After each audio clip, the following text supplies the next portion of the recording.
Hello everyone, welcome to online study YouTube channel. Online study YouTube চ্যানেলে তোমাদের সবাইকে স্বাগত। তোমাদের জন্য দারুণ একটি সুখবর, যেটা তোমরা দেখতেই পাচ্ছ, filling of vacancies regarding military engineering service, যেটাকে এমইএস বলা হয়। এমইএস যেখানে এমটিএস সহ বিভিন্ন পোস্টে তোমাদের নিয়োগ করা হচ্ছে। এখানে বিভিন্ন পোস্ট আছে যেখানে এমটিএস সহ মেট আছে এবং আদার্স আরো বিভিন্ন পোস্ট আছে, যেটা তোমরা এই লিস্টের মাধ্যমে দেখতে পাচ্ছ। যেখানে তোমাদের টোটাল ভ্যাকেন্সি আছে 41,822টির মতো টোটাল শূন্য পদ আছে। যেখানে আর্কিটেক্ট ক্যাডার যেটা গ্রুপ এ পোস্ট, যেখানে 44টা মতন ভ্যাকেন্সি আছে। ব্যারাক অ্যান্ড স্টোর অফিসার 120টা ভ্যাকেন্সি আছে। সুপারভাইজার ব্যারাক অ্যান্ড স্টোর 534টা ভ্যাকেন্সি আছে। ড্রাফটসম্যান যেখানে 944টা ভ্যাকেন্সি আছে। স্টোর কিপার যেখানে 1026টি মতন শূন্য পদ আছে। মাল্টিটাস্কিং স্টাফ অর্থাৎ এমটিএস পোস্টের জন্য 11,316টা ভ্যাকেন্সি আছে এবং মেট পোস্টের জন্য 7,920টা ভ্যাকেন্সি আছে। আর একটা কথা বলে রাখি, এটা কিন্তু কোনো কন্ট্রাকচুয়াল কোনো জব নয়, এটা কিন্তু সম্পূর্ণ পার্মানেন্ট পোস্টে তোমাদের কিন্তু নিয়োগ করা হবে। তো চলো পুরো ভিডিওটা তোমরা স্টেপ বাই স্টেপ দেখতে থাকো। পুরো কমপ্লিট ইনফরমেশন তোমাদের আমি এই ভিডিওর মাধ্যমে দেবো। আর এই ধরনের জবের আপডেট পাওয়ার জন্য যদি চ্যানেল নতুন হয়ে থাকো, তাহলে অবশ্যই অনলাইন স্টাডি ইউটিউব চ্যানেলটিকে সাবস্ক্রাইব করে পাশে থাকা বেল আইকনটি অল করে রেখে দিও, যাতে যে কোনো ধরনের আপডেট তোমরা সবাইকার আগে পেয়ে যেতে পারো। তো চলো মূল ভিডিওয় চলে যাচ্ছি।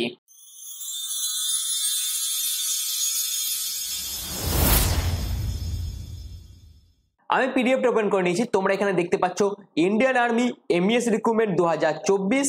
এই ভিডিওর মাধ্যমে সম্পূর্ণ ডিটেল ইনফরমেশন তোমাদের দেবো। তোমাদের কি কি যোগ্যতা প্রয়োজন, কি তোমাদের এজ থাকবে, তোমাদের বেতন কত টাকা থাকবে, সম্পূর্ণ ডিটেলস তোমাদের আমি এই ভিডিওর মাধ্যমে দেব। অর্থাৎ এ টু জেড সম্পূর্ণ বিস্তারিত তথ্য শুধুমাত্র তোমাদের জন্য। তো দেখো এখানে কি বলা হচ্ছে, এখানে যে সমস্ত পোস্টগুলো আছে সেটা হচ্ছে এমইএস এর অন্তর্গত বিভিন্ন পোস্ট আছে, সেইগুলো আমি তোমাদের অলরেডি বলে দিয়েছি। তোমাদের যোগ্যতা কি লাগছে, তোমরা যদি ক্লাস 10 অথবা ক্লাস 12 অথবা গ্র্যাজুয়েশন কমপ্লিট করে থাকো, তাহলে অবশ্যই তোমরা এখানে আবেদন করতে পারবে। আর এখানে তোমাদের আবেদন সম্পূর্ণ অনলাইন মোডে তোমাদের করতে হবে। এখানে তোমাদের টোটাল শূন্যপদ আছে 41,822টি। সিলেকশন প্রসেস, প্রথমে তোমাদের রিটেন এক্সাম হবে, তারপর তোমাদের ডকুমেন্ট ভেরিফিকেশন হয়ে তোমাদের সিলেকশন প্রসেস কমপ্লিট হবে। এখানে কিন্তু কোনো রকম কোনো ইন্টারভিউ থাকবে না। আর তোমাদের এলিজিবিলিটি ক্রাইটেরিয়ার মধ্যে যখন আবেদন করতে যাবে, একটা কথা মাথায় রাখবে, তোমার বয়স কিন্তু মিনিমাম 18 বছর হতেই হবে। পরবর্তীকালে তোমাদের এজের ব্যাপারটা আমি ক্লিয়ার করব, তার জন্য তোমরা পুরো ভিডিওটা প্রথম থেকে শেষ পর্যন্ত স্টেপ বাই স্টেপ দেখতে থাকো। তো দেখো এরপর যেটা বলা হচ্ছে, nationality for army MES recruitment 2024।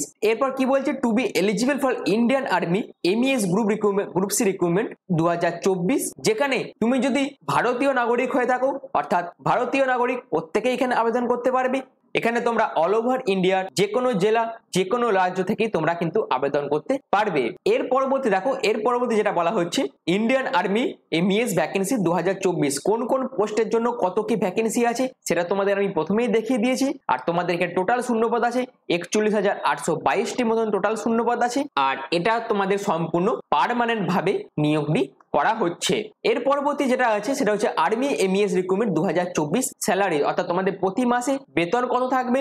এখানে তোমাদের বেতন যেটা থাকবে সেটা তোমাদের সপ্তম পে কমিশন হারে তোমাদের বেতন দেওয়া হবে। আর এখানে তোমাদের বেতনটা বিভিন্ন পোস্ট এবং বিভিন্ন ক্যাটাগরি অনুযায়ী তোমাদের কিন্তু আলাদা আলাদা বেতন কিন্তু ভাগ করা আছে। আর এখানে তোমাদের 35,400 টাকা থেকে 1,12,400 টাকা মধ্যে তোমাদের বেতন থাকবে। আর এটা কিন্তু বিভিন্ন পোস্ট অনুযায়ী কিন্তু ভ্যারি করবে, সেটা কিন্তু তুমি কোন পোস্টে সিলেক্ট হবে তার উপর ডিপেন্ড করবে। এছাড়াও তোমরা জানো সেন্ট্রাল গভর্নমেন্টের জবের ক্ষেত্রে বিভিন্ন ধরনের অ্যালাওয়েন্স থাকে, সেইগুলো কিন্তু তোমাদের স্যালারির পাশাপাশি সবকিছুই যুক্ত হবে পরবর্তীকালে। এর পরবর্তী দেখো তোমরা কি বলা হচ্ছে, age limit for army MES recruitment 2024। যেখানে তোমার বয়স যদি মিনিমাম 18 বছর হয়ে থাকে এবং ম্যাক্সিমাম যদি 30 বছর হয়ে থাকে, তাহলে অবশ্যই তোমরা আবেদন করতে পারবে। কিন্তু এখানে একটা কথা বলে রাখি, এখানে বিভিন্ন পোস্ট আছে, বিভিন্ন পোস্টের মধ্যে তোমাদের এজ লিমিট কিন্তু আলাদা আলাদা দেওয়া আছে। আর একটা কথা বলে রাখি, এমটিএস পোস্টে যারা আবেদন করবে তাদের মিনিমাম বয়স হতে হবে 18 থেকে 27 বছরের মধ্যে। এবং এখানে যারা যারা এসসি এবং এসটি ক্যাটাগরি ক্যান্ডিডেট থাকবে তারা বয়সে 5 বছরের ছাড় পাবে, এবং ওবিসি ক্যাটাগরি থাকলে তারা 3 বছরের এজ রিল্যাক্সেশন কিন্তু পেয়ে যাবে। এখানে পরবর্তী যেটা থাকছে সেটা হচ্ছে এডুকেশনাল কোয়ালিফিকেশন। তোমরা যদি ক্লাস 10 পাস করে থাকো অথবা ক্লাস 12 পাস করে থাকো অথবা গ্র্যাজুয়েশন অথবা পোস্ট গ্র্যাজুয়েট তোমরা যদি কমপ্লিট করে থাকো তাহলে অবশ্যই তোমরা কিন্তু এখানে আবেদন করতে পারবে। এবং তোমাদের এই এডুকেশনাল কোয়ালিফিকেশনটা কিন্তু বিভিন্ন পোস্ট অনুযায়ী তোমাদের বিভিন্ন কোয়ালিফিকেশন দরকার। অর্থাৎ তোমরা এখানে ক্লাস 10 যোগ্যতা তো আবেদন করতে পারবে, ক্লাস 12 এর জন্য কিছু পোস্ট আছে, আবার গ্র্যাজুয়েশন কমপ্লিট যারা করেছো তাদের জন্য কিন্তু কিছু পোস্ট কিন্তু রাখা আছে। অর্থাৎ তুমি যদি এমটিএস মেট পোস্টের জন্য আবেদন করো সেক্ষেত্রে তোমার যোগ্যতা শুধুমাত্র ক্লাস 10 পাস হলেই তোমরা আবেদন করতে পারবে। এবং তুমি যদি সুপারভাইজার পোস্টের জন্য আবেদন করতে চাও সেক্ষেত্রে তোমার যোগ্যতা ক্লাস 12 পাস হতে হবে। তুমি যদি আর্কিটেক্ট ক্যাডার পোস্টের জন্য আবেদন করতে চাও সেক্ষেত্রে তোমার যোগ্যতা গ্র্যাজুয়েশন পাস হতে হবে।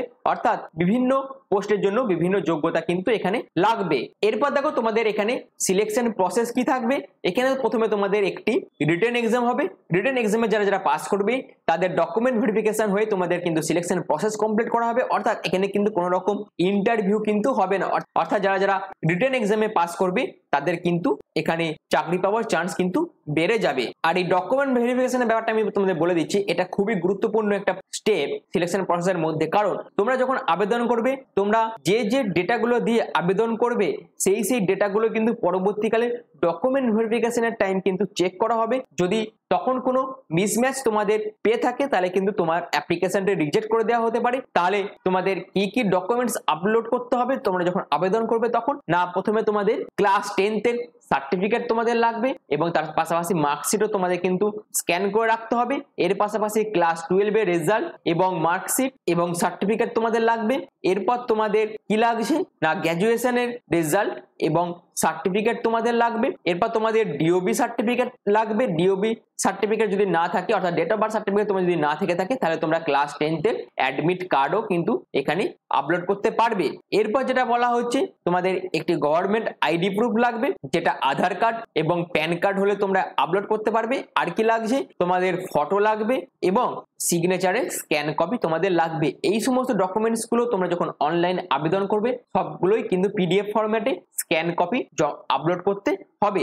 এর পরবর্তীতে কি বলা হচ্ছে দেখো তোমাদের এক্সাম সেন্টার কোথায় কোথায় পড়বে। তোমরা যারা ওয়েস্ট বেঙ্গল থেকে আবেদন করবে তাদের কলকাতা এক্সাম সেন্টার পড়বে এবং যারা আসাম থেকে এই ভিডিওগুলো দেখছো তাদের এক্সাম সেন্টার হিসেবে কিন্তু গুয়াহাটি পড়ে যাবে। এছাড়াও ওয়েস্ট বেঙ্গলের মধ্যে তোমরা শিলিগুড়ি কিন্তু এক্সাম সেন্টার পাবে। এছাড়াও তোমাদের এক্সাম সেন্টার হিসেবে শিলং থাকবে, রাঁচি থাকবে, এই সমস্ত বিভিন্ন এক্সাম সেন্টার কিন্তু তোমাদের থাকবে। এর পরবর্তী হচ্ছে তোমাদের রিটেন এক্সামের এক্সাম প্যাটার্ন। এখানে তোমাদের ওএমআর বেসড এক্সাম হবে, অর্থাৎ ওএমআর বেসড রিটেন এক্সাম তোমাদের নেওয়া হবে, যেখানে তোমাদের জেনারেল ইন্টেলিজেন্স অ্যান্ড রিজনিং থেকে 25টা কোশ্চেন থাকবে 25 নম্বরের। এরপর জেনারেল অ্যাওয়ারনেস এবং জেনারেল ইংলিশ থেকে 25টা কোশ্চেন থাকবে 25 নম্বরের। নিউমেরিক্যাল অ্যাপটিটিউড থেকে 25টা কোশ্চেন 25 নম্বরের। স্পেশাল টপিকের উপর 25টা কোশ্চেন 50 নম্বরে কিন্তু থাকবে। এখানে তোমাদের টোটাল 100টা কোশ্চেন থাকবে, যেখানে তোমরা 125 নম্বরে কিন্তু এক্সাম দেবে।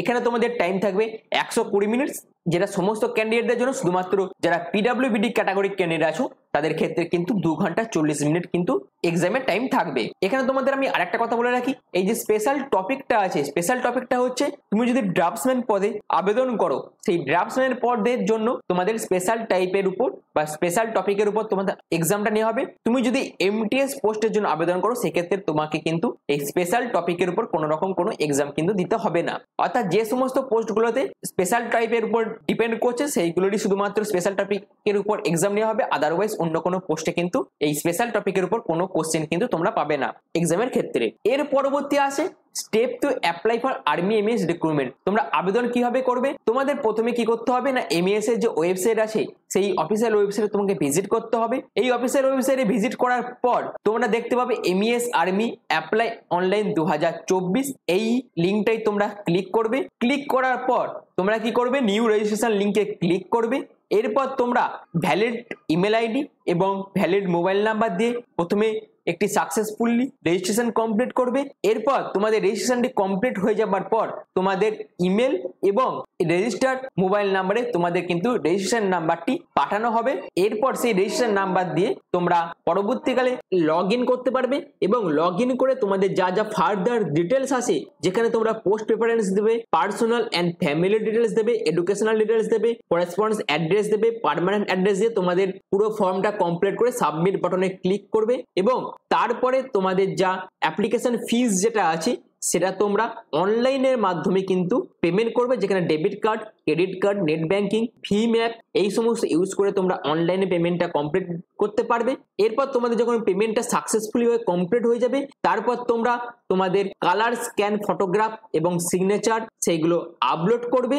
এরপর তোমাদের পুরো ফর্মটা যখন কমপ্লিট হয়ে যাবে, সেই কমপ্লিট ফর্মে তোমরা প্রিন্ট বার করে নেবে, অর্থাৎ অ্যাপ্লিকেশনটির প্রিন্ট কপি কিন্তু তোমাদের কাছে রেখে দেবে, যেটা কিন্তু তোমরা যখন ডকুমেন্ট ভেরিফিকেশনের টাইমে যাবে সেই ডকুমেন্ট ভেরিফিকেশনের টাইমে কিন্তু শো করাতে হবে। তো এরপর আমি তোমাদের বলে দিচ্ছি তোমাদের কবে থেকে নোটিফিকেশন রিলিজ হবে এবং কবে থেকে তোমরা আবেদনটি করতে পারবে। তো তোমাদের অফিসিয়াল নোটিফিকেশনে কি বলা হচ্ছে দেখো, এই যে ফিল দ্য ভ্যাকেন্সিস, মানে এই যে শূন্যপদগুলো আছে এই শূন্যপদগুলোকে পূরণ করার জন্য যেটা direct recruitment vacancies to be filled by the authority within the department shall start the process of recruitment by issuing requested advertisement notice, সেটা হচ্ছে এসএসসি অথবা ইউপিএসসি মাধ্যমে কিন্তু তোমাদের ফিল আপ করা হবে। অর্থাৎ এসএসসি কে দায়িত্ব দেওয়া হচ্ছে যে এমটিএস সহ বিভিন্ন যে পোস্টগুলো এখানে আছে সেই সমস্ত পোস্টের জন্য, সেই পোস্টগুলোর জন্য এক্সাম কন্ডাক্ট করার, এবং কিছু পোস্ট থাকবে যেগুলো ইউপিএসসি সম্পূর্ণ নিজের দায়িত্বে ডাইরেক্ট এক্সাম কিন্তু কন্ডাক্ট করবে এবং সম্পূর্ণ রিক্রুটমেন্ট প্রসেসটাকে কমপ্লিট করবে। কারণ এমইএস নিজস্ব দায়িত্বে এই সমস্ত পোস্টে রিক্রুটমেন্ট করে না, তারা কিন্তু এসএসসি এবং ইউপিএসসির মাধ্যমে তাদের যে ভ্যাকেন্সি গুলো থাকে সেইগুলোকে ফিল আপ করার চেষ্টা করে। অর্থাৎ তোমরা নিশ্চিন্তে থাকতে পারো যে ডিসেম্বর মাস নাগাদ এমইএস এর তরফ থেকে কিন্তু তোমাদের একটা ফাইনাল নোটিশ কিন্তু প্রকাশিত করা হবে। তোমরা জানো অনলাইন স্টাডি ইউটিউব চ্যানেলের মাধ্যমে রেগুলারই তোমাদের বিভিন্ন ধরনের জব আপডেট নিয়ে আসা হয়। তো এই ধরনের আপডেট পাওয়ার জন্য অবশ্যই চ্যানেলটির সাথে থেকো এবং চ্যানেলটিকে শেয়ার করে দিও। আর একটা কথা বলে রাখি, এর যে ডিটেল নোটিফিকেশন সেটা কিন্তু তোমাদের ডিসেম্বর মাসে চলে আসবে, আর যখনই এর নোটিফিকেশন আসবে তখনই আমি এই চ্যানেলের মাধ্যমে তোমরা জানতে পারবে। আর তার জন্য অবশ্যই চ্যানেলটিকে সাবস্ক্রাইব করে পাশে থাকা বেল আইকনটি অল করে রেখে দিও। তো এখনের মতন এইটুকুই। পুরো ভিডিওটা প্রথম থেকে শেষ পর্যন্ত দেখার জন্য তোমাদের অসংখ্য ধন্যবাদ।